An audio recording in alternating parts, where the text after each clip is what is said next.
Olá, família, abrindo a mente, bom dia, a paz para todos. Eu tenho hoje uma palavra de paz, de descanso, de consolo, uma palavra de amor.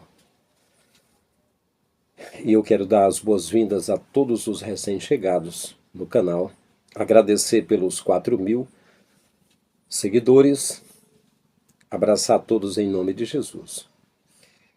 Eu quero, antes do nosso tema, que eu vou falar sobre o verdadeiro evangelho. Eu quero dizer que essa palavra não é para ateus. Eu não tenho nada contra ateus, tenho até a favor deles. O sistema religioso transformou pastores em ateus. Na verdade, uma boa parte deles acreditam na verdade. A verdade é que há um Criador de todas as coisas e há um comportamento ético que é do amor para cuidar uns dos outros, para ter fé no Criador e para cuidar dos outros fisicamente. E muitos ateus fazem isso. Há outros ateus, porém, que não acreditam em nenhuma possibilidade de Criador. Então, esses não vão gostar desse vídeo. E muitos outros do Evangelho falso não vão gostar desse vídeo. Pois bem, antes eu queria, para as pessoas aqui do canal, compartilhar um mistério com vocês. Eu queria saber se vocês acreditam em mundo paralelo. Se vocês acreditam em viagem no tempo, mas vamos deixar mundo paralelo, deixa a viagem no tempo para depois. Aqui onde eu moro, eu sou colecionador, eu tenho muitas coisas. E numa certa feita, eu arrumei as coisas e peguei uma mala de viagem que eu tenho, uma mala grande, e eu deixei a mala de pé, perto de uma cômoda, perto de um rack, de umas coisas. Deixei ela de pé. E depois, noutra ocasião, eu procurei essa mala, ela não estava lá. Ela estava em uma prateleira de uma estante, bem apertado lá dentro. Eu fiquei maravilhado com aquilo. Aconteceu também, eu nasci aqui em Lagoinha, que na verdade não é uma lagoa, é uma serra. Faz parte do município de Quixeré, mas nunca morei em Quixeré. E há um ano atrás eu fui lá para resolver algo na Enel, na companhia elétrica, e aí eles constataram um endereço meu em Quixeré, um endereço já antigo, com minha identidade, meu CPF, todos os meus dados lá, sem eu nunca ter morado lá. E também aconteceu em vários lugares onde eu andei, que eu senti uma saudade, uma nostalgia daquele lugar, lembranças como se eu tivesse estado ali e eu estava só de passagem, eu não havia entendido isso. Eu estava na rodoviária de São Paulo, lá por volta de 2013, se não me falha a memória. E aí um homem olhou no meu rosto e falou assim: você tem 17 anos? Eu falei: não, eu já tenho mais de 30 anos. Ele falou: não. Por que você está brincando dizendo isso? Você tem no máximo 19. Eu falei para ele: tenho mais de 30. E ele: não, você está brincando. Algumas vezes as pessoas chegaram para mim e disseram: poxa, você está mais jovem do que antes. Essas coisas ocorreram bastante. E uma dessas experiências é que eu tinha comigo um disco do Elvis, Aloha, lá no Havaí, disco duplo, abria, disco de vinil, abria como um álbum, né? Com 3 partes, assim, era um disco duplo, e ele abria em 3 partes, como umas agendas antigas que a gente abria em 3 partes, dobrava. Pois bem, quando foi mais recente, o disco na coleção de discos que eu tenho, que eu procurei do Elvis, não era Aloha, era outro título, eu nem lembro agora, era duplo, mas era junto, não abria. Eu não sei explicar essas coisas. Eu tenho falado para o meu irmão Chagas Lima que isso parece 2 mundos se encontrando. Acontece coisas na minha vida que é como se eu fosse 2 ou se eu estivesse em outro mundo. Muitas vezes eu não consigo pôr os meus pés no chão. Eu sinto que como se eu estivesse flutuando. Eu preciso parar, eu preciso conectar a minha mente e fazer as coisas sempre no fluir na direção do Criador. E aí tudo acontece, né? Pois bem, tem acontecido com filmes também. Eu fui dono de locadora, sempre fui colecionador de filmes, sempre assim, de uns 20 anos para cá. Eu fui colecionador de filmes. E em 2005, até 2007, eu montei uma locadora de vídeo e trabalhei 2 anos ininterruptos com aquela locadora. E tem filmes que eu assisti várias vezes. Por último, eu fui rever muitos desses filmes. O filme é diferente, totalmente diferente. Há histórias que a minha esposa contava, que ela morou com irmãos, morou com um tio, tinha um tio, e conta ocorridos. Contou durante anos, durante quase 20 anos. Depois eu perguntei sobre aquilo, ela falou, nunca falei. Não, essa história. Quer dizer, é como se fosse dois mundos se chocando, né? Deixa me ver. Outra coisa. De 16 anos até mais de 40 anos, eu sempre li a Bíblia. E até 38 anos eu lia ininterruptamente, sabendo milhares de versículos decorados. Fui até chamado por alguns de computador de Deus. Pois eu sempre li em Atos capítulo 2, versos 30 em diante, dizendo, era um o espírito e a alma da multidão dos que creram. Certamente vocês perceberam nesse mundo. Aí eu fui olhar, não é 2, é Atos 4 e 31. Eu li a vida toda Mateus 24 e 31, quando o Filho do Homem vier nas nuvens do céu com poder e grande glória. Não é. É Mateus 25 e 31. Como vocês poderiam explicar isso para mim? Eu queria saber se isso já aconteceu com vocês. Então alguém pode dizer assim, poxa, por que ele cita os versículos trocados? Não. É porque esse mundo que eu vivo, eu não sei como é um mundo louco. Eu li daquele jeito, mas está em outra ordem. Então, não é esquizofrenia. Eu tenho anotado, eu sempre anotei, entendeu? E a mala? Que eu deixei de pé e a mala apareceu na estante lá. Os filmes que mudaram a história, totalmente. Vários filmes. O meu endereço em Quixeré, eu sempre nasci em Lagoinha, nunca morei no município em Quixeré mesmo, só em Lagoinha, que faz parte do município. Meu endereço completo lá. E vários fatores. Pois bem, eu só queria que vocês dissessem nos comentários se já aconteceu algo parecido contigo. É como se dois mundos estivessem se chocando na tua vida. Muito bem. Eu quero agora que vocês abram bem a mente. Repito, os que têm o evangelho falso, principalmente lideranças, não vão gostar desse vídeo. Eu quero falar para os verdadeiros, os que gostam do verdadeiro evangelho. Muito bem. Mateus 11 e versículo 5. Os cegos veem, os coxos andam, os leprosos são limpos, os surdos ouvem, os mortos são ressuscitados, e aos pobres é anunciado o evangelho. Aqui eu percebo que existem milagres no verdadeiro evangelho e que também o evangelho ele contempla os pobres. Não estou dizendo que não é evangelho para rico, é para todos. Eu estou dizendo que o alvo que está na frente, o principal, é os pobres. O principal. Pois bem, Jesus disse, dificilmente entra um rico no reino de Deus. Mas para Deus tudo é possível. Acho que Pedro perguntou, e assim quem é que vai ser salvo? Ele falou, tudo é possível para Deus, né? Não para o homem, mas para Deus é possível. Mas Jesus disse, dificilmente entra um rico no reino dos céus. Mas aqui está escrito, aos pobres é anunciado o evangelho. Por que não diz a todos é anunciado? Está dizendo que o alvo principal é pobre, ou não? Eu estou apenas interpretando com vocês o texto. Os cegos veem, os coxos andam, os leprosos são limpos, os surdos ouvem, os mortos são ressuscitados e aos pobres é anunciado o evangelho. Meus queridos, em Isaías 61, quando está escrito, o Espírito do Senhor Deus está sobre mim porque me ungiu para pregar boas novas aos pobres, quebrantados, oprimidos, algemados, a pregoar a abertura de prisão aos presos. Você vê que ele foi enviado para pessoas oprimidas, pessoas presas, pessoas sofridas, como se realmente o alvo primeiro, o número 1, fosse os pobres, os carentes, como se fosse o número 1, né? Pois bem. E aí, eu quero voltar aqui, quando diz assim, os cegos veem. Eu já contei esse testemunho aqui. Eu morei no período da locadora de vídeo, de 2005 a 2007, em Maracanaú, que fica na região metropolitana de Fortaleza, Ceará. E lá eu morei.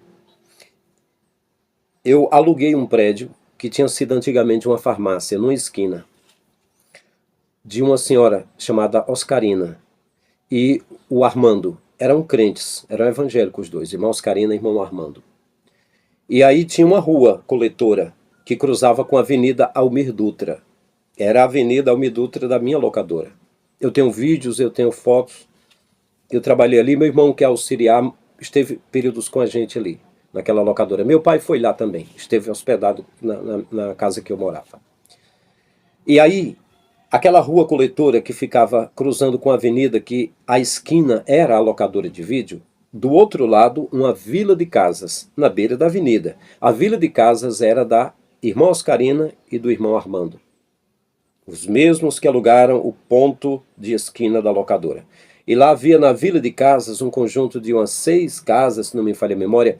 Tinha uma irmã chamada Maria, uma morena. Ela morava lá. Do outro lado da avenida tinha o Mercadinho Avenida, que era do Marcondes e da irmã... Você lembra, amor, como era o nome? Sueli. Era a irmã Sueli e o Marcondes. Tinha uma filha chamada Amanda. Tinha uns amigos meus lá, o Gugu, um rapaz que carregava sacos, um rapaz forte que carregava saco de mercadoria, tirava da D20 dele, né, e tal. Enfim, muita gente conhecida.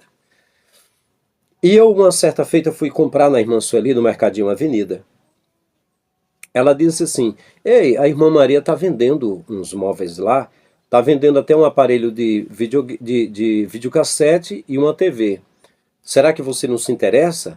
Porque a TV eu já comprei. De repente, videocassete, porque na época ainda alugávamos na locadora VHS, as fitas de videocassete, né?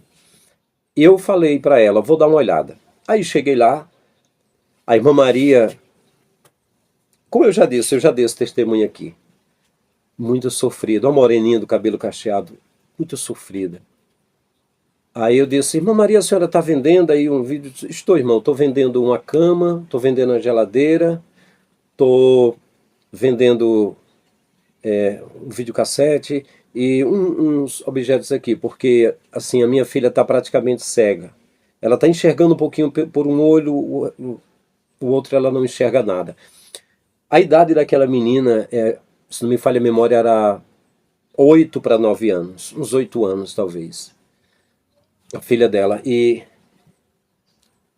eu senti uma dor muito grande no coração quando eu vi aquilo. Ela estava vendendo as coisas do uso dela, ela disse que é porque o SUS ia dar uma parte da cirurgia dela, ou alguma coisa assim, através do SUS ela ia conseguir, mas outra parte era muito dinheiro, ela tinha de pagar a cirurgia. E aí eu, na hora, sabe, foi automático, veio em mim, eu falei assim, irmã Maria, você acredita que Jesus pode curar tua filha? Ela falou, acredito, irmão. Eu falei, pois eu vou dar uma palavra para ti do Pai. Não venda mais nada. Não venda mais nada. Jesus vai curar tua filha. E digo mais, se você não acreditar, eu não preciso da tua fé. Eu tenho certeza que Jesus vai curar. Você nem precisa acreditar. Eu digo que acredite. Mas se você não tiver forças para acreditar, essa é a palavra do Pai. A sua filha vai ser curada a si mesma. Eu acredito nisso. E aí eu orei e fui para casa. Com 3 dias, ela foi lá e disse assim, irmão, onde é que o senhor congrega? Eu falei, irmã, eu sou pastor itinerante, eu faço parte no Templo Central, lá na Rua Tereza Cristina, a igreja sede da convenção. E eu coopero, às vezes, aqui com o pastor João Gonçalves Mendes, aqui em Maracanaú, mas eu estou mais no Templo sede. Aí ela disse, irmão, queria saber para dar um testemunho. Chega aqui, minha filha. Aí ela disse, olha, o olho que ela não enxergava nada. Aí o cartaz com o anúncio do filme, né? Tinha umas letras maiores e tinha outras menores. Ela pôs a mão no olho que enxergava um pouquinho e o outro que estava totalmente cego. Ela leu as letrinhas mais miúdas que tinha. Ela disse, irmão, Jesus curou minha filha. Então, meus queridos, está escrito aqui, ó, Mateus 11, 5. os cegos veem, os coxos andam, os leprosos são limpos. Existe todo tipo de purificação que o Pai faz.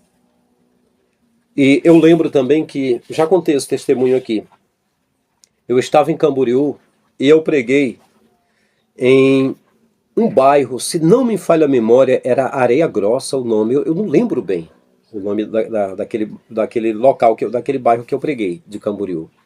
Eu lembro que tinha um diácono chamado Almir, e ele disse: irmão, eu quero convidar você para tomar um café lá na casa do meu pai, né, da minha mãe.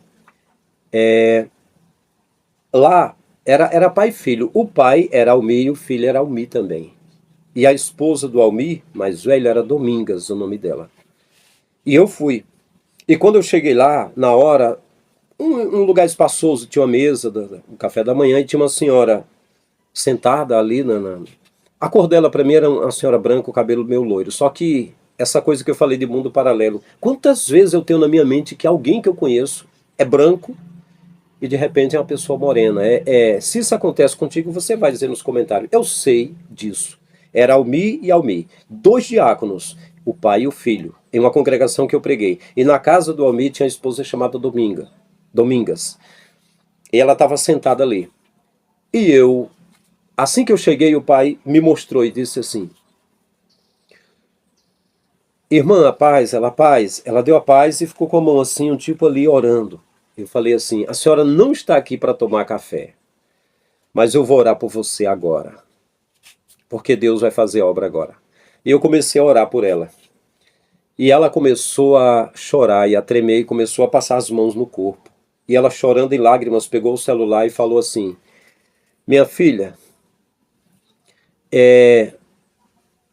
eu não vou mais morrer.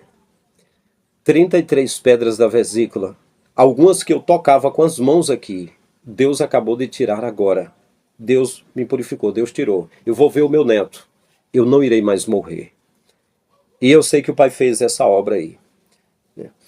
E aqui diz o texto, ó: os leprosos são limpos, os surdos ouvem, os mortos são ressuscitados e aos pobres é anunciado o evangelho. Olha, já dei esse testemunho aqui, é o testemunho do menino Samuel, mas eu queria novamente falar aqui para, como dizia Paulo, não me canso de dizer as mesmas coisas, o que é edificação para vós.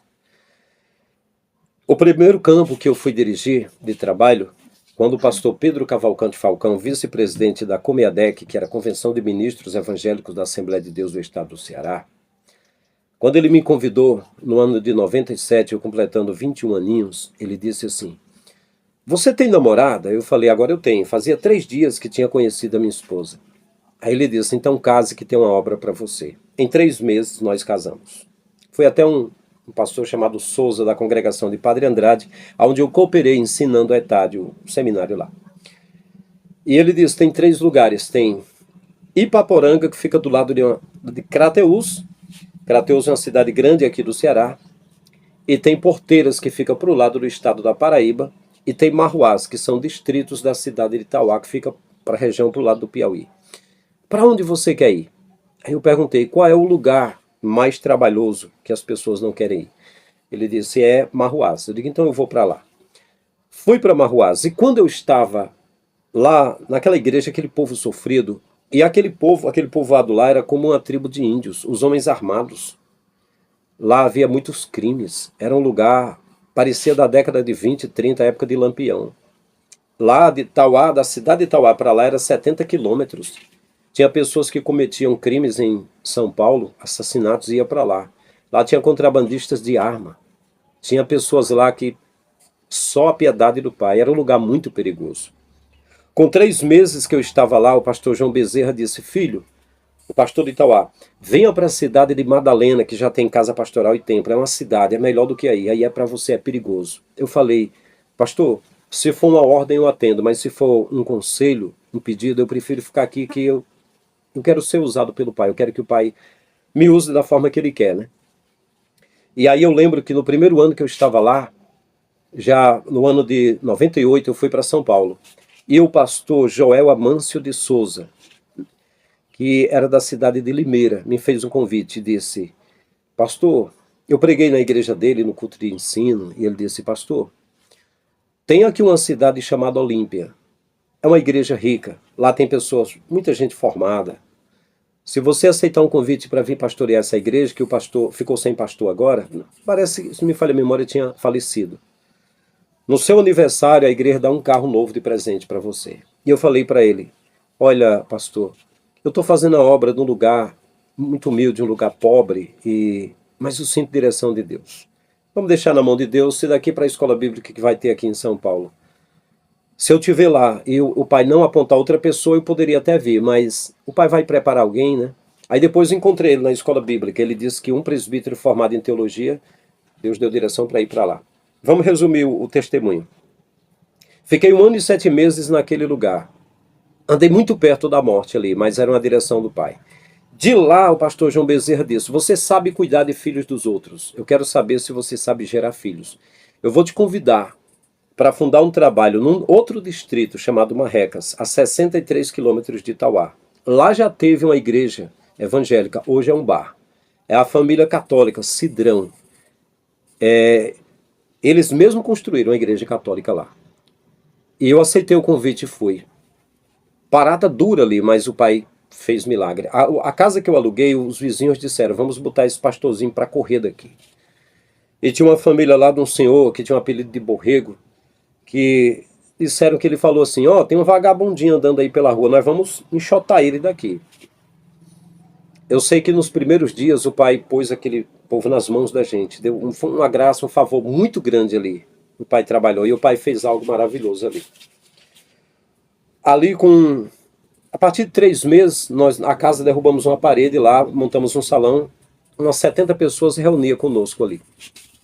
Diga-se de passagem, esse modelo que eu trabalhei durante 8 anos de salão e tudo, é a forma que o sistema apresentava para mim, eu trabalhei. Mas eu sentia que posteriormente eu não faria parte de igreja, salão e tudo, porque não é a igreja do Messias num salão, no local assim.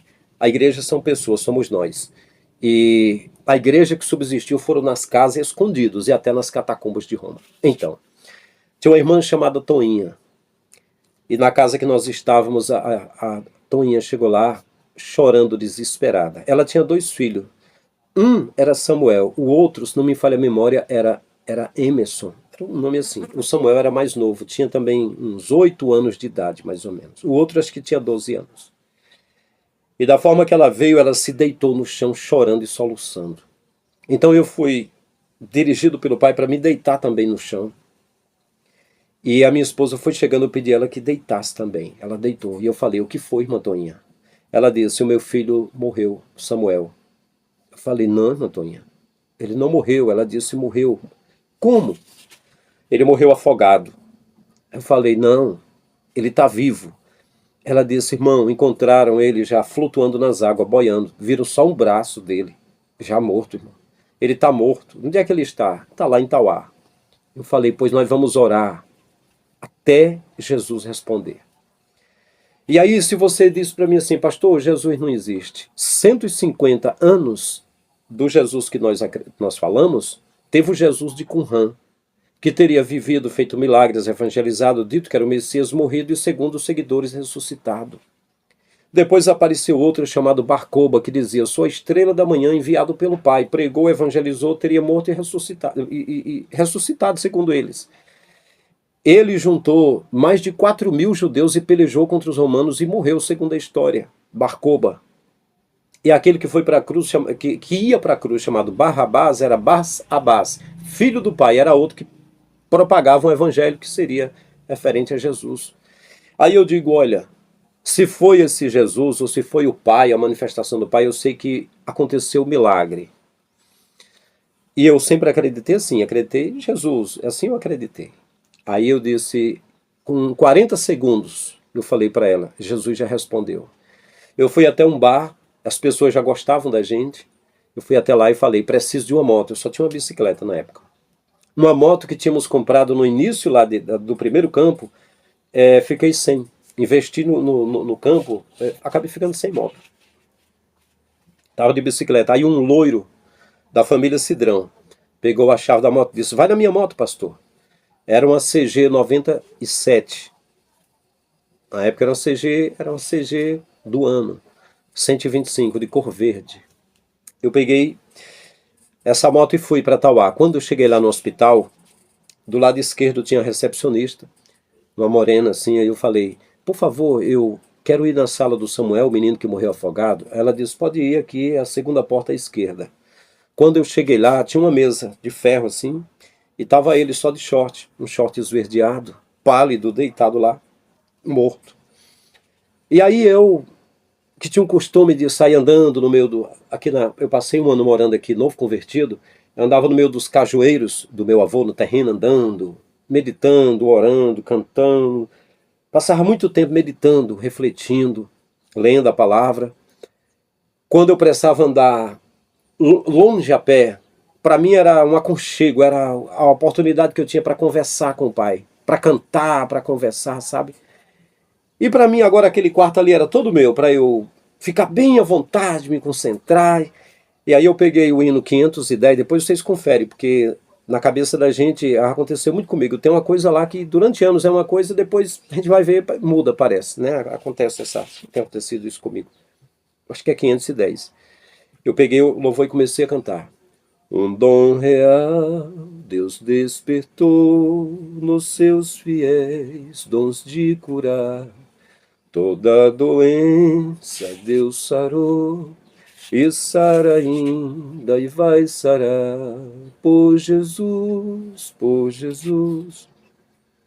Quando eu olhei, o Samuel estava ficando corado. Imediatamente, como parece coisa de filme, mas é a vida real. Estava ficando corado, eu me aproximei dele e pus a minha mão debaixo do pescoço dele, o corpo dele estava mole, porque eu vi que o corpo estava enrijecido e branco e estava corado. E o Samuel abriu os olhos. Eu senti algo muito forte ali, ele abriu os olhos e eu, Samuel, Samuel, mas era um olhar distante, ele olhou para mim, olhar parado, mas para mim aquilo era demais, sabe? Era simplesmente algo, um presente, uma coisa grande que o pai fez ali. De repente, né, tinha uma mãe deitada no chão desesperada e agora o filho corado e de olhos abertos. Eu peguei ele no colo, saí pelo corredor. Quando eu olhei, vi uma senhora meio baixinha, cabelos longos e com um aparelho aqui no pescoço, com uma capa verde, e ela parou. Ela parou, ficou olhando, eu falei, ó, o menino Samuel tá bem, vou levar ele para casa. Eu sou o pastor lá de Marrecas, tá aqui o menino que se afogou, ele tá bem, vou levar ele, viu? Ela ficou parada, de braços assim, não falou nada. E a recepcionista, eu falei, ei, o menino tá bem, vou levar ele. Ela ficou parada com as mãos assim, não falou nada, eles ficaram parados. E lá fora, outra boca aberta, estava a Eliana, a tia do menino. Quando eu entrei lá, eu não vi ninguém. Eu só falei com a recepcionista e entrei lá, né? Mas a Eliane estava lá. Esposa do irmão Regis, o irmão Reginaldo, cadeirante. Eu tenho a foto deles, da igreja que a gente fundou lá em Marrecas. Eu falei, irmã Eliane, a irmã da irmã Toinha, né? A mãe do Samuel. Vamos levar o Samuel para casa. E ela foi com ele no colo de moto. Quando chegamos lá, foi maravilhoso ver a irmã Toinha. Abraçou o filho e ficou assim, girando, rodando, e dava gargalhada, e chorava, e sorria, e agradecia ao Pai. É um milagre que aconteceu, uma maravilha. E aí meu amigo Antônio Miranda, meu amigo Jason Ferrer, meu amigo Nilton César, do canal Demolidor de Mitos, estamos juntos. Eu acompanho o canal de vocês, concordo com quase tudo que vocês falam. E eu entendo que, assim como Jason Ferrer, como Nilton César, são pessoas que fizeram teologia igual eu também. E eu entendo que para esse Deus das religiões, esse falso, eu também sou ateu para esse Deus falso. Mas o verdadeiro Criador, ele opera assim, e não é por meio da igreja evangélica, não. Ele opera onde ele quiser. Mas o que tem acontecido é que o modelo do sistema tem se configurado na igreja templo. E aí as pessoas correm para lá. Mas Jesus falou para a samaritana: o dia veio e a hora chegou, que os verdadeiros adoram ao Pai, é em espírito e em verdade. Não é no templo em Jerusalém e nem no monte dos samaritanos. Então aconteceu isso. E aí depois, com 6 meses, eu saí de lá. Uma senhora que, ela sendo herdeira da família Lacidrão, ela teve um sonho e me chamou na casa dela. Disse: olha, eu quero doar aqui um terreno da minha herança. Ainda meus pais estão vivos ainda. Eu pedi a parte da minha herança para doar, para na hora que você quiser construir algo aqui, um templo, alguma coisa do tipo, eu doar da minha parte para construir, porque eu tive um sonho, eu queria fazer isso. E aí, enfim, ficou para a Assembleia de Deus fazer isso aí. Mas, pois bem, então, meus queridos, depois de uns anos eu retornei lá. Eu fui lá visitar, nós fomos no carro, a minha esposa e eu, e lembro que quando nós fomos chegando lá, abrindo a porta do carro, aquelas mãos daquele pessoal já entrou pelas portas, já foram abraçando a cabeça da gente, já foram abraçando e beijando a gente. Porque nós fomos muito amados lá, nós amamos muito eles lá. E o Pai fez isso. Então, meus queridos, deixa eu abreviar aqui. Agora, eu estive no Rio Grande do Norte e eu estive hospedado em uma das cidades. Parece-me que era vizinho da cidade de Santa Maria. Eu estive hospedado na casa de um irmão que era cadeirante lá. E era uma pessoa tão boa, tão maravilhosa. Eu falei para ele que eu gostaria muito que o Pai me permitisse orar por ele. E ele levantar daquela cadeira, mas eu não tinha recebido nenhuma direção do Pai. Eu sei que o Pai faz, mas sempre que alguém me perguntou: irmão, você faz milagre? Eu falei: nunca, eu não faço milagre. O Pai faz milagre, ele usa quem ele quer, na hora que ele quer, né? E ele falou que acreditava, e eu falei também que acreditava. Mas durante o tempo que eu estive lá, eu até orei com ele, eu não prometi nada para ele, eu não orei para que ele andasse. Eu só disse a ele que se o Pai quisesse, faria, e já tinha feito milagres, eu gostaria muito daquilo, mas felizmente não aconteceu isso, nem o Pai me dirigiu para orar para que isso acontecesse. Porque eu entendo que tem fenômenos que acontecem. Acontece para os outros, acontece para a gente. Em algumas ocasiões. Mas tem momento que não acontece. Eu lembro até que, numa certa ocasião, Jesus passou por um cego e os discípulos até perguntaram: quem pecou, ele ou os pais, para que nascesse cego? Jesus disse: nem ele nem os pais, mas foi assim para que se manifestasse nele as obras de Deus. Para dizer que o Pai é soberano e ele faz com olhos ou sem olhos, ou cadeirante, ou da forma que ele quer. Ele pode fazer, assim como pode também curar, né? Pois bem. Então, meus queridos, eu quero resumir para não ficar muito grande. Esse texto, ó, os cegos veem, os coxos andam, os leprosos são limpos, os surdos ouvem, os mortos são ressuscitados, e aos pobres é anunciado o evangelho. Eu vi aqui os pobres como prioridade. Primeiro, irmãos, os pobres, eles sofrem muito. Quantas pessoas pobres dizem: meu Deus, eu creio tanto em ti, eu sou tão trabalhador, eu sou inteligente, mas eu sofro tanto, né? E tem pessoas que até dizem que tu não existe. E essas pessoas, tem delas que são tão bem-sucedidas, mas ainda assim, eles dizem: mas eu acredito em ti, é tudo na tua mão, eu agradeço pelo sol, pela chuva, agradeço. E elas estão lá. Quantas pessoas têm tanto, até não ajudam os outros, quantas pessoas pobres sofrem tanto e acreditam tanto no Pai, né? Essas pessoas, Jesus falou aqui que nesse evangelho, essas pessoas, elas são alvo. Primeiro, porque sofrem tanto.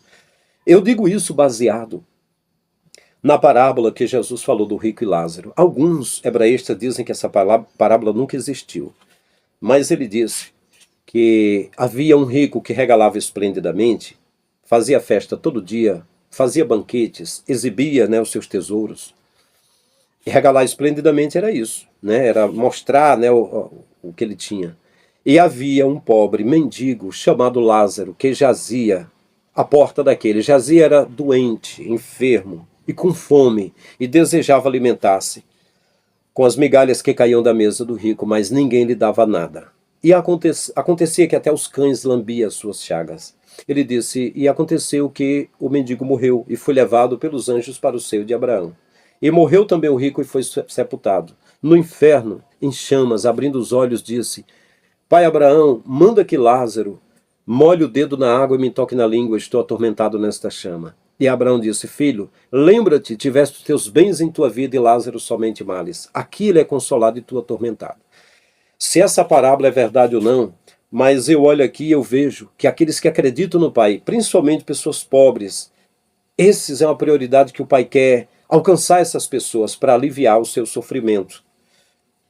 Ou o texto não faz sentido, não é? Então, em segundo lugar, essas pessoas, quando aceitam o Evangelho, elas têm um alívio. Elas dizem: ora, eu sou herdeiro do Pai Celestial, o Pai pode fazer por mim o que Ele quiser, eu sei que tudo pode acontecer, eu não estou só agora. Alivia o sofrimento do pobre, né? O Evangelho. Repito, o Evangelho é para todos, mas Jesus disse o seguinte: quão dificilmente entrará um rico no reino dos céus.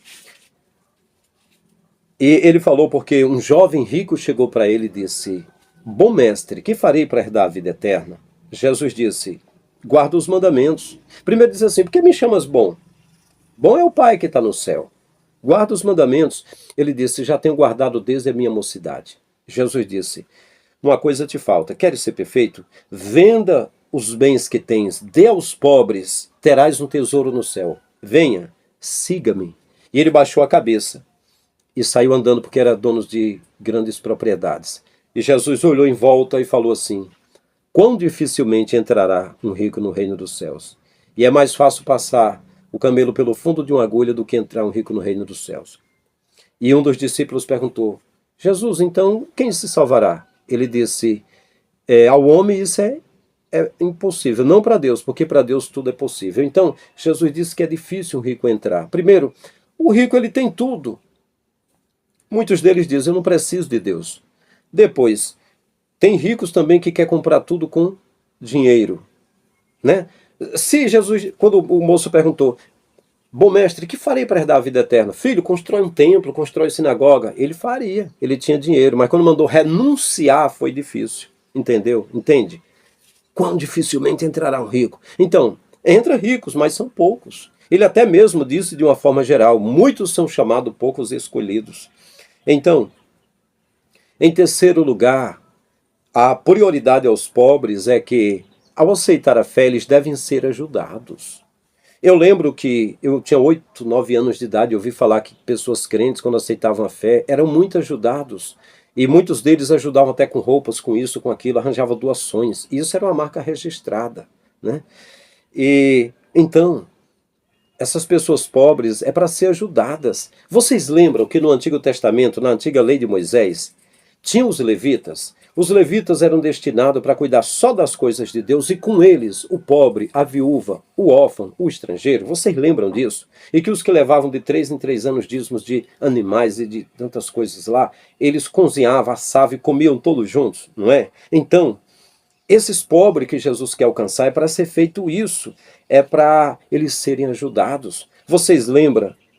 Em Atos dos Apóstolos, capítulo 4, verso 30 em diante, que eu fiquei citando o tempo todo capítulo 2, porque para mim a vida toda eu li capítulo 2, mas é capítulo 4. Eu falando sobre a questão, parece um mundo paralelo, né? Pois é, está escrito lá: era um o espírito e a alma da multidão dos que criam, e nenhum deles tinham falta de nada, todos tinham tudo em comum. Os que tinham propriedade vendendo, né, trazia o valor aos apóstolos e repartia a cada um segundo a necessidade que cada um deles tinha. Então o alvo de ele querer alcançar principalmente as pessoas pobres é imediatamente para serem ajudadas. Gente, tem pessoas que já passou anos de fome, pessoas pobres, e não tem quem ajude.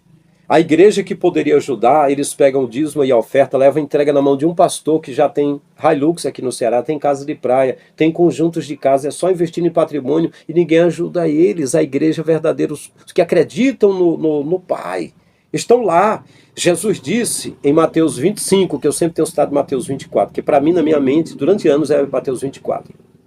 Mateus 25, 31 em diante. Quando o Filho do Homem vier nas nuvens do céu, na glória de seu Pai, e se assentar no trono de glória, reunirá as nações diante dele, separará uns dos outros, como o pastor separa os bodes das ovelhas. Todo vídeo eu costumo falar isso, porque é a minha campanha, é a minha visão, é o bordão que eu tenho, é a palavra que eu recebi do Pai. Ele vai separar uns dos outros e vai pôr as ovelhas à direita e os bodes à esquerda. E vai dizer aos que estão à direita: vinde, benditos de meu Pai. Possui o reino eterno preparado para ti desde a fundação do mundo. Por quê? Porque foste para o templo, porque deste dízimo, porque obedeceste ao líder. Não, não, não, não, não. Porque eu tive fome, eu tive sede, eu estive nu, preso, doente, estrangeiro, e você cuidou de mim. Quando foi, pergunta os fiéis naquele dia, que eu te vi nessa situação e cuidei de ti? Toda vez que fizeste um destes meus pequeninos irmãos, pequenino é o pobre que crê no meu nome. O alvo dele primeiro são os pobres. Esse é o que está escrito aqui. Para consolar, para libertar das algemas, da opressão, do medo, do temor, da fome, de tudo que é necessidade. Mas o que está acontecendo é que Jesus está passando fome desse jeito. Se ele sente a dor da fome dos que passam, e vai dizer que foi com ele, em muitos dos casos Jesus está em jejum há muito tempo, porque tem muita gente. Eu lembro no episódio do Chaves, que o seu Madruga convida ele para o desjejum, para ele fazer uma refeição lá, e no dia não vai dar certo, e o seu Madruga diz assim, Chaves, espere, deixa para depois e tal. Ele falou, porque já faz muito tempo que eu estou esperando, né? E o seu Madruga fica com o nó na garganta, porque era um menino que passava necessidade, né? Então, é isso que está acontecendo, né? Muita gente que está passando necessidade há anos, né? Diz assim, eu, Lázaro, desejava alimentar-se com migalhas, ninguém lhe dava nada. Essa igreja do século XXI não está dando nada para os carentes, porque eles já têm de dar dízimo e oferta para o pastor, já tem de comprar e doar peças para bazar, eles já têm de fazer sorteios para poder trazer cantores e pregadores famosos que cobram muito dinheiro. A Camila Barros para pregar cobra 41 mil, Miguel agora para cantar cobra 9 mil. Eu entendo que cantores, eles vão cantar, eles têm de cobrar mesmo, é um trabalho deles, eles vivem daquilo.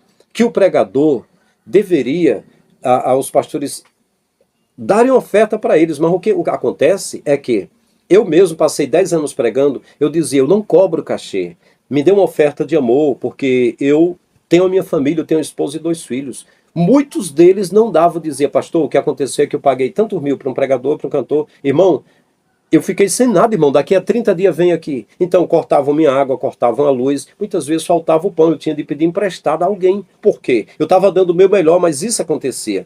Então, essa corrupção toda que acontece, uns cobram muito, outros não recebem nada, não é aquela mesma confusão que houve em Corinto? Eles faziam uma reunião para um jantar, uns levavam comida de casa e não partiam com outros, uns ficavam com fome, porque não era ceia simbólica ali, era jantar mesmo. Uns se embriagavam com vinho e outros não provavam do vinho, uns se empanturravam de comida, outros não comiam nada. E ele disse, olha, o modelo é o de Jesus, lá da Páscoa. Ele partiu o pão nos pratos dos discípulos e disse, façam isso em memória de mim. Ou seja, partam o pão físico e também dividam o pão espiritual com as pessoas. Diga que eu sou o pão da vida, que da mesma forma que esse pão é partido para você encher a barriga, eu também serei entregue para vocês, através da fé, vocês creem de mim, é como comer o pão da vida, entende? E a igreja primitiva fez isso, partiu o pão de casa em casa, para ninguém passar fome. Então, é para serem ajudados os pobres. Os pobres são prioridades, olha aqui, ó, vou repetir. Mateus 11:5, os cegos veem, os coxos andam, os leprosos são limpos, os surdos ouvem, os mortos são ressuscitados e aos pobres é anunciado o evangelho, aos pobres. Eu estou dizendo que é prioridade, eu estou dizendo que é o rico e todo mundo é evangelizado. Mas eu estou dizendo que o texto está dizendo aos pobres. Aí eu entendo, então é só os pobres, aqui está dizendo aos pobres. Aí eu vou não ser radical nem liberal, vou ser moderado, eu vou dizer, é a todos, mas eu estou vendo uma prioridade aqui. Então, para eles terem esperança, né? Porque eles sofrem tanto, para eles terem um pouco de alívio, mas um pouco não, muito alívio, né? Vinde a mim, quem está cansado e oprimido, e eu vos aliviarei. Tomai sobre vós o meu jugo, aprendei de mim que sou manso e humilde de coração. Encontrareis descanso para vossas almas, porque o meu jugo é suave e o meu fardo é leve. Né? O verdadeiro evangelho, o alvo primeiro é os pobres. É a escritura que fala. Eu cito direto Mateus 25 e 30 em diante. Eu sempre citava Mateus 24, né? Eu cito Atos, eu citava 2 e 31, é 4 e 31, mas é como eu falei para vocês, eu não entendo. Tem textos da Bíblia que eu decorei a vida toda, eu preguei a vida toda, eu fui olhar mais recentemente, é diferente, é outro texto, meu Deus. É mistério, não sei explicar, né?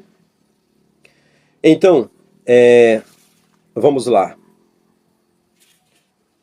No Novo Testamento, os pobres são o alvo de Jesus. Ele foi morar na região da Galileia, não é porque fosse a praia de Iracema, a praia de Jericoacoara, do Ceará, as praias, a praia de Tibau, não é porque fosse as praias famosas, é porque era região de periferia dos pescadores pobres lá. Ribeirinhos, era a região em que, se Israel fosse atacado, eles chegariam por lá, um lugar que não havia segurança. Era um lugar de pessoas pobres, ele foi para lá evangelizar, não é? E contou a história do rico e Lázaro, né? Pois bem, aí no evangelho, que muitos dizem assim, olha, tem o evangelho da graça e tem o evangelho do reino, blá blá blá. Eu não vou falar de cartilha, eu não vou sistematizar na teologia sistemática, eu vou dizer que a esses pobres, Jesus pregava e prometia para eles um reino. E dizia para eles, olha, se você acreditar, né? Você acreditar, eu tenho um reino para você. No reino de meu Pai vocês vão descansar. Felizes os que choram serão consolados. Felizes os que têm fome e sede de justiça. Eles vão ficar fartos. Né? Felizes os que sofrem perseguição por causa do meu nome. Olha, tem um reino para vocês. Então, para uma pessoa pobre ser prometido um reino é uma maravilha. Deixa eu terminar agora. Eu quero lembrar uma coisa aqui. O que os mercenários fazem? Aqueles de João, no capítulo 10, quando Jesus falou, eu sou o bom pastor. O que os mercenários fazem com a verdadeira igreja? Olha, eles procuram promover interesse nas pessoas pobres. Diz assim, você é pobre, mas agora você aceitando a fé mercantilista que eu estou pregando aqui, o Deus mercantilista, se você aceitar, você é herdeiro do dono do ouro e da prata. Ele vai mudar a tua vida. Jesus não falava assim. Jesus admitia as pessoas no reino. Jesus pedia que se lembrassem dos pobres. E fazia isso. Onde ele recebia, tinha mulheres que serviam a Jesus com fazendas. Ele pegava recursos, comprava comida. Ele perguntou aos discípulos, nós temos comida para todo esse povo? Eles disseram, nós não temos 200 denários. Ele disse, mas a cidade é muito longe, o pessoal está com fome. Jesus cuidava disso. Né? Então, os mercenários dizem, olha, você vai fazer voto, tu vai pegar tudo que tu tem, se tu tem dívida, aí é que tu vai pegar o mesmo marketing lá fora, né? Que fazem, né? O mesmo marketing. Aí, se você tem dívida, você vai fazer um voto agora. Você vai trazer o dinheiro que as suas dívidas, Deus vai pagar as suas dívidas. E aí, simplesmente abusam da fé dos que já sofrem, dos pequeninos, daqueles que estão precisando de ajuda, agora arranjam emprestado. Agora pega tudo que tem, igual as viúvas fizeram. Era para ser cuidada, mas pegaram tudo que tinha, ainda botando na caixinha lá do templo dos ricos fariseus e saduceus, né? Então, aí diz, doe, traga para cá que a tua vida vai mudar. E isso não acontece. Eles mesmos não cuidam e essas pessoas continuam sofrendo, irricando eles, né? Aí, os mercenários promovem medo neles, dizem o seguinte, olha, se você não vier para o templo nosso aqui, se não vier servir, tem um inferno. O inferno de fogo está lá e tal. Inferno na Bíblia é sepultura. Ah, você está falando igual aos TJ. A Escritura também fala igual aos TJ. Quando Jesus falou que lá no Monte Caveira, que chamado por muito de Hades, e que corpos eram queimados ali, né?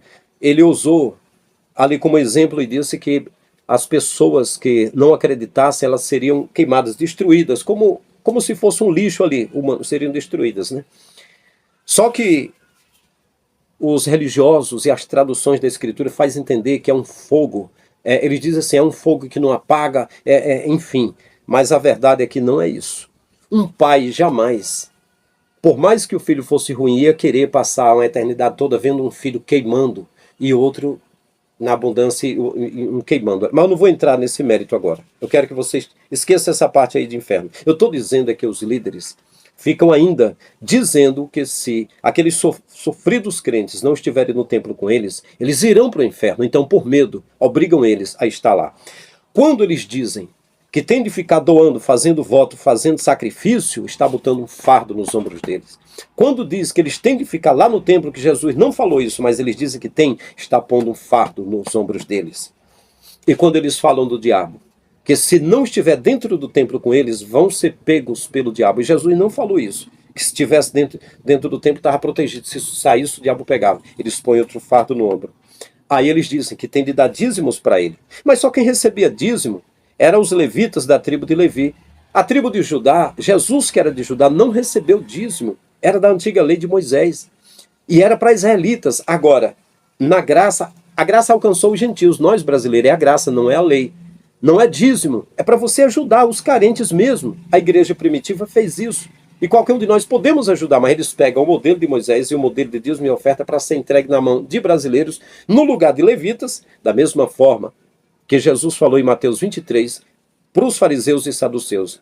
Na cadeira de Moisés se assentaram os escribas e fariseus. Façam o que eles dizem, mas não pratiquem igual às obras deles, porque eles falam e não praticam. Jesus está dizendo, na cadeira dos levitas se assentaram pastores brasileiros. Façam o que eles dizem, mas não em conformidade com as obras dele, porque eles dizem e não praticam. Usurparam da cadeira de Levi, né? E aí diz o seguinte, se você não trouxer dízimo, você está roubando a Deus e você é ladrão, e ladrão não tem parte no reino de Deus, e você irá para o inferno de novo. Vai põe fardo aqui nos ombros deles, eles estão carregando o fardo, o mesmo fardo que os fariseus puseram na igreja da época do Antigo Testamento, que Jesus chegou para uma nova aliança e disse, quem está sobrecarregado, venha. Agora eu digo, Jesus está convidando você que está sobrecarregado com esses mercenários do sistema, venha. Ele quer tirar todo esse fardo do seu ombro, ele quer aliviar o seu sofrimento, não é aumentar o fardo que já está sobre você, né? Porque lá em Malaquias, está escrito, vós me roubais nos dízimos das ofertas alçadas. A alça ou a asa da bolsa, que já tinha prata e ouro, estava na mão dos sacerdotes. E a palavra era para os sacerdotes, era para eles cuidar dos carentes, eles não cuidavam. Não era a nação que Deus estava cobrando, era a nação dos sacerdotes, representada por eles. Representada por eles. Assim como lá fora, a nação aqui é cobrada do presidente, do Congresso, da Câmara Federal, que representando o Brasil mal representado, que eles representam mal. Então era isso. Aí os do templo, os mercenários dizem, é você o responsável para cuidar dessa casa, desse templo. Jesus disse, a minha casa é chamada casa de fala, de oração, é ser humano, vocês transformaram no covil dos salteadores. É assim que está escrito. E os discípulos olharam lá e não entenderam, está escrito. Quando ele morreu e ressuscitou, entenderam que ele falava do corpo, que a casa dele é o corpo. Ele mesmo disse, derrubem esse templo, em 3 dias eu edifico novo. O templo somos nós. Então, meus queridos, aí eles dizem, olha, se você não trouxer dízimo para cá, os gafanhotos, que ou seja, é o demônio cortador, migrador, assolador, devorador, destruidor, eles vão atingir você com doença, vão atingir você nas contas, e você vai ficar endividado, então traga dinheiro para mim aqui. É mentira, não é verdade. Para concluir, eles põem fardos pesados nos ombros dos homens. Eles dizem assim, você tem que congregar. Mas congregar, nós congregamos, somos membros do corpo de Cristo, é o corpo místico universal. Eu congrego com a irmã Fátima Rodrigues, com a Adriana, com um monte de irmãos que tem aqui, com a irmã Marta, com vários irmãos que tem aqui nesse canal, com esses inscritos, nós congregamos em Cristo. Paulo estava preso em Roma, escrevia cartas para alguns irmãos e dizia, eu congrego com vocês, eu estou junto com vocês. Através da internet nós congregamos no corpo de Cristo. Aí eles dizem, não, tem um templo aqui, um ministério aqui, é nesse canto aqui que congrega, se não for aqui, está tudo perdido. Mentira. A palavra eclésia é povo chamado para fora. De onde? Do templo. Havia templos em Jerusalém. Jesus entrou no templo, eles procuraram matá-lo. Todos os dias Jesus chegava no alpendre para ensinar, eles queriam matá-los. Os fariseus e saduceus, os principais do povo, os escribas, queriam matá-lo. Esses templos só procura matar. Em João, quando Jesus disse, o ladrão não veio senão a matar, roubar e destruir, as pessoas dizem que ali é o diabo. Não, ali são esses pastores, esses falsos aí. Eles matam, roubam e destroem. Jesus disse assim, o que não entra pela porta do aprisco das ovelhas, Jesus disse, eu sou a porta. Quem entrar por mim entrará e sairá, não ficará preso não, né? Quem não entra pela porta das ovelhas, mas sobe por outra parte, é ladrão e salteador. Mas o que entra pela porta, a porta certa, a porta que é, no caso ele mesmo, o que entra pela porta, cumprindo o seu ministério, quem entra pela porta é o pastor das ovelhas. Jesus disse, eu vim porque o Pai me enviou. Ele entrou pela porta, né? Então nós temos que entrar pela porta que é Jesus, entende? Aí ele disse, mas aquele que não é pastor das ovelhas, viu o lobo e atacar as ovelhas e não defende. Peraí, quem seria o diabo? Aquele que não entra pela porta do aprisco das ovelhas? Aquele que é mercenário e que viu o lobo? Quem é o diabo? É o mercenário ou é o lobo? E o lobo ataca as ovelhas. Mas ele, que não é o pastor das ovelhas e não tem cuidado com as ovelhas, deixa o lobo atacar. Que ele é mercenário, ele é ladrão, e o ladrão não veio senão a matar, roubar e destruir. Então o que acontece? Esses líderes põem nos ombros dos homens o falso evangelho. Eles dizem que tem que congregar com eles, não é no corpo do Messias. Ah, mas em Hebreus está escrito, não deixando a vossa congregação, como é o costume de alguns. Sim, é a congregação da graça lá, não é templo. É a congregação da graça, para não voltar para as coisas da lei, para a circuncisão, para a guarda do sábado, para não comer carne com unha fendida, blá blá blá. Eram as coisas da lei. Alguns estavam voltando para as coisas da lei, deixando a congregação da graça. Não era templo, entende? Foi o que Estevão falou sendo apedrejado. Deus não habita em templo feito por mãos humanas. Foi o que Paulo falou aos atenienses. Ele não habita em templo feito por mãos humanas. Aí eles dizem também, olha o que os mercenários fazem. Você tem que vir tomar Santa Ceia no templo. Peraí. Mas Jesus, no dia da ceia, disse, eu nunca mais vou comer dessa ceia com vocês aqui na terra. Só uma ceia nova no reino de Deus. Então essa ceia que as pessoas fazem no templo, ele não está presente. Ele mesmo disse, eu só estarei numa ceia nova. Essa aí, a consubstanciação, é simbólica criada pelo protestantismo, imitando o catolicismo. Chama-se consubstanciação, imitando a transubstanciação da Igreja Católica.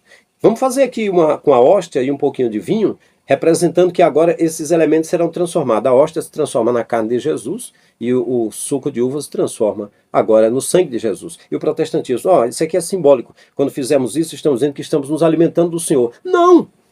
Jesus disse para os judeus, vossos pais comeram do maná no deserto e morreram. Quem comer do pão que eu der nunca morrerá. Acabou. Não tem de todo mês se alimentar. A igreja primitiva não fez isso. Não fez isso não. A igreja primitiva comeu do Cordeiro de Deus uma única vez. Creu em Jesus, é como que comeu do fruto da árvore da vida e viveu a vida eterna, começando aqui da terra, crendo na salvação. É isso. Mas aí, se tornar membro e ficar indo para a ceia, vai dar dízimo e oferta, então tem de estar lá. Isso é fardo nos ombros. Tem de congregar, nos dias da semana, tem de estar aqui. A pessoa trabalha, corre, chega cansado, quer se divertir, ver a TV, ver qualquer coisa de ser humano, entende? Mas aí não, a TV é o diabo. Isso aqui é o diabo. Deus está aqui no templo. Aí tem de correr ainda para o templo, para ouvir coisas que nem está escrito, é diferente do que está escrito, é um fardo nos ombros. Então, congregar vira um fardo para alguns. Agora, tem de tomar a Santa Ceia. Se faltar, está em pecado. Não será arrebatado e aí não está em comunhão. Disse o Marco Feliciano que quem está fora desse templo aí não se alimenta do corpo e do sangue de Jesus, não tem parte com ele. Quando foi que Jesus falou essa mentira? Essa mentira de Satanás descarada. Quando foi que ele falou isso? Que tinha de ir lá no templo, comer um pedacinho de pão com um pouquinho de vinho. Não foi isso. O pão que Jesus botou nos pratos e partiu, com vinho, o próprio Judas molhou um pedaço de pão no vinho de Jesus e comeu. Eram pratos, era um jantar. Ele estava dizendo, quando vocês forem comer, façam isso em memória de mim, da forma que eu estou partindo no prato de vocês, parta no prato dos outros, dê comida física para os outros. E lembre que eu também sou comida, só que eu sou comida para a vida eterna. Quem crê em mim tem a vida eterna. Come de um pão que dá a vida eterna. É isso, é um simbolismo assim, de acreditar. Não é ficar pegando um pedacinho de pão e um pouquinho de vinho. Isso aí não é bíblico, entendeu? Ou não? Ou será que eu estou falando o que não está escrito? Aí tem para concluir, eles dizem assim, tem que dizimar. Você tem que trazer o dízimo, senão estará roubando a Deus. É outro fardo nos ombros deles, Tem de dizimar, Não está escrito que brasileiro é para receber dízimo, e dízimo era trigo, cevada, endro, coentro, cominho, era cereais, era frutas, legumes e verduras e até animais. Era corte de foice. Dízimo não é 10%, 10% é a porcentagem numérica, Tem de dizimar aqui, tem de entregar. Aí a pessoa diz, pastor, eu não estou entregando dízimo porque eu estou desempregado. Irmão, se você for fiel, o Senhor é meu pastor e nada me faltará, não vai faltar emprego para você. Mas o cara não trabalha, não faz nada, está lá usurpando, sentando na cadeira de Levi e dizendo, Deus me abençoou, Deus me abençoou. Abençoou não. Foi você que usou o nome de Deus de uma forma indevida e mentirosa, usurpou, exigiu que as pessoas trouxessem dízimos e oferta, enricou, ficou rico, agora diz, eu estou assim porque eu sou fiel a Deus. Não, você está assim porque você é mercenário, porque você vende as ovelhas. Você bebe o sangue, você bebe o leite, você come a carne, você come a gordura, você rói os ossos, você vende a lã, você vende até o esterco das ovelhas, você acaba com a ovelha. Mas o pastor disse, o bom pastor dá a vida pelas ovelhas. O pastor dá a vida. Vocês têm vivido luxuosamente através das ovelhas que não são suas. Quem criou esses seres humanos foi o Criador. Vocês não têm direito de liderar sobre eles mentindo, usando a Bíblia de uma forma errada. E para concluir o absurdo, diz o seguinte, Se você está desempregado, você é infiel. Vem para cá para a campanha que eu vou orar, que é para Deus dar emprego a você. Ou seja, né? É infiel. Porque não pode dar dízimo, está sendo infiel. Então agora tem de arranjar um emprego, tem de trabalhar de todo jeito para sustentar um vagabundo. Um filho da P. Tem de arranjar para levar 10% para encher o rabo dele o tempo todo. Quando nem Jesus tocou em dízimo.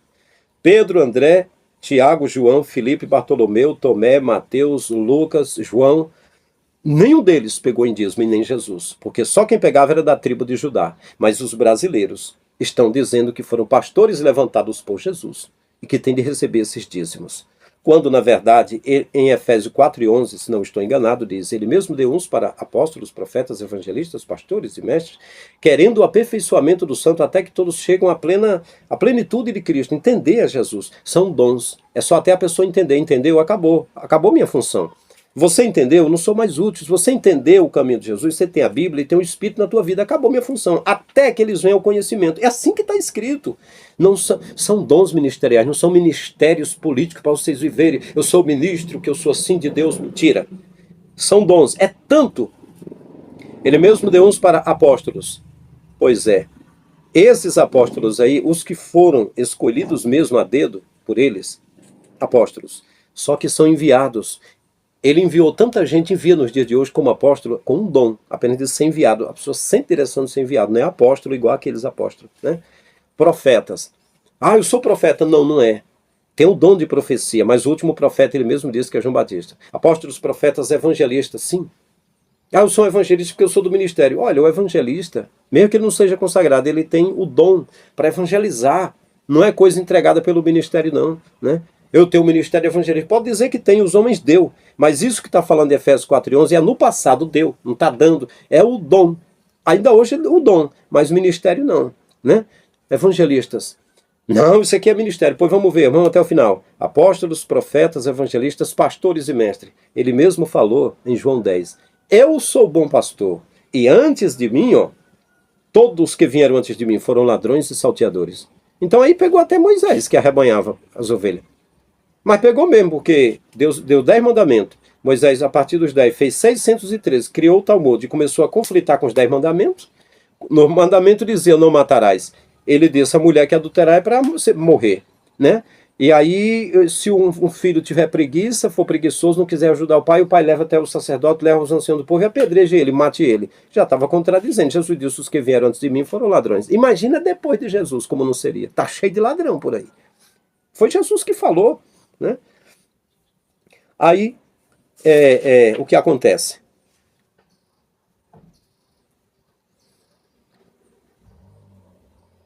Jesus disse, eu sou o bom pastor dá a vida pelas ovelhas, né? Então, ele é pastor. Aí, ó, pastores e mestres. A gente entende que ele é o pastor. Eu recebi um título de homens, um título de pastor, uma credencial. Sim, eu tenho uma carta e umas credenciais, sim. Mas eu reconheço que o único pastor é Jesus. Isso foi um cartão entregue por homens, por pessoas, inclusive do sistema que pratica isso que eu estou falando aqui. Pastores e mestres. Ele mesmo deu uns para apóstolos, evangelistas, apóstolos, profetas, evangelistas, pastores e mestres. O mestre, o doutor, ele mesmo falou em Mateus 23, só existe um mestre que é o Messias, está entendendo?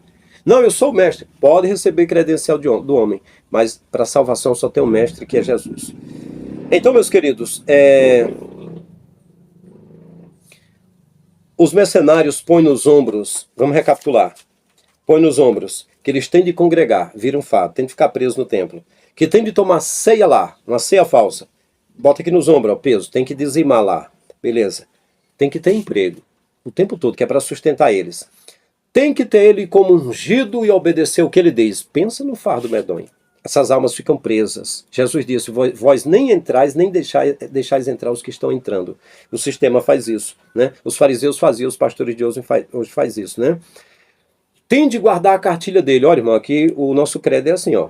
Creio em Deus Pai subsistente em 3 pessoas, Pai, Filho e Espírito Santo. Creio no batismo no Espírito Santo pela evidência inicial de falar em línguas. Ó, o nosso credo é assim, não fala diferente não, você fica proibido. Se falar você está errado, será disciplinado. O nosso credo é esse.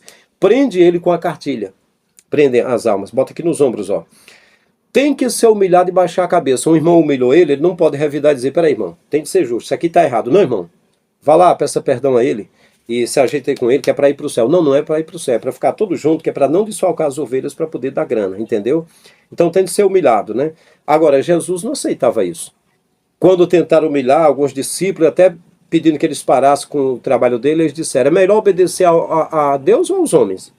Se ainda obedecesse a homem, não podíamos ser servos de Deus. Nem que apanhasse, fazer a vontade de Deus, não queria saber. Agora, nesses lugares, o cara tem de engolir sapo. Tem lá, porque tem... Você sabia que dentro das igrejas tem pessoas pobres humilhados por ricos? Os ricos que estão lá dentro humilham os irmãos, zomba deles, e o pastor gosta dos ricos que estão lá, e o pobre não pode dizer nada. Não, irmão, perdoa, rapaz, então não faça isso, está com o coração aí, rapaz, dolorido. Deixa que os ricos humilhem os pobres dentro das igrejas, porque eles dizem que tem de perdoar. Mas o rico não aceita a humilhação de muitos que são pobres, mas os pobres são humilhados. Porque é um fardo no ombro. O pastor diz que tem de se humilhar mesmo, né? Tem de se humilhar e baixar a cabeça. Então, esses líderes reinam sobre essa igreja, que seria a igreja do Messias, estão debaixo do jugo de Satanás através desses mercenários. Então, eu não aceito mais isso. Eu estou fora desde 2014, eu já estava lá batendo no sistema, né? Eu só posso falar essas coisas aqui. No templo não dá para falar, né? Eu sou desse evangelho, esse evangelho fora desse templo aí. Sou do evangelho verdadeiro, viu? Sou contra esses picaretas aí. Eu faço parte da igreja primitiva de Atos 4:31. Sou unido com a igreja verdadeira. Aí você que diz que eu estou fora do templo, eu estou desviado, alguma coisa, desviado tá, é você, é o seu pai, a sua mãe, a sua família. Tô brincando. Como é que eu posso me desviar do Criador se está na minha mente, se está dentro de mim? Como é que a igreja, que é povos tirado para fora do sistema, e agora a igreja, a eclésia, é o próprio templo? Como é que eu posso me desviar do Criador, que está dentro do meu vaso, que está na minha mente, onde eu estou, ele é onipresente, está comigo em todo momento, eu sinto a presença dele, como eu poderia me desviar? Mas a maldade dos mercenários é tão grande, a maldade, que eles dizem que quem está fora do templo está desviado. Sim, estamos desviados do caminho errado, estamos no caminho certo, o caminho do Messias. Então, meus queridos, o vídeo ficou longo, mas eu não tenho como trabalhar com TikTok, com Kawaii, dessa forma, apenas com shorts. A palavra que eu tenho é essa, se é extensa, se é curta, é essa palavra. Quero que diga nos comentários o que você acha. Até o próximo vídeo, estamos juntos.